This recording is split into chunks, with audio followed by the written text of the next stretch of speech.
জনগণের রাজনৈতিক ও অর্থনৈতিক ক্ষমতা নিশ্চিত না করা হলে সংস্কার টেকসই হবে না, আর রাজনৈতিক অধিকারের মূলে রয়েছে ভোটের অধিকার। বিএনপির ভারপ্রাপ্ত চেয়ারম্যান তারেক রহমান আজ ঢাকায় জাতীয়তাবাদী টেক্সটাইল ইঞ্জিনিয়ার্স অ্যাসোসিয়েশনের জাতীয় কাউন্সিলে ভার্চুয়ালি দেয়া বক্তব্যে কথা বলেন। সংস্কার কাজে অগ্রাধিকার ঠিক করতে ভুল হলে তা ব্যর্থতা হিসেবে চিহ্নিত হবে জানিয়ে তিনি বলেন, এ সরকারের ব্যর্থতা হবে সকলের ব্যর্থতা। ইকবাল ফরহাদের রিপোর্ট। জাতীয়তাবাদী টেক্সটাইল ইঞ্জিনিয়ার্স অ্যাসোসিয়েশন জেটেবের তৃতীয় জাতীয় সম্মেলন অনুষ্ঠিত হয় রমনাস্থ ইঞ্জিনিয়ার্স ইনস্টিটিউট মিলনায়তনে।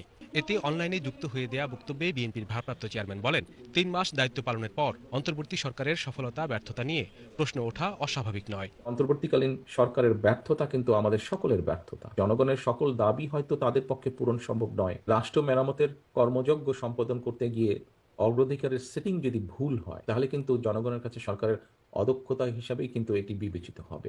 আহতদের চিকিৎসা, নিরাপত্তা কেন অন্তর্বর্তীকালীন সরকারের অগ্রাধিকার লিস্টের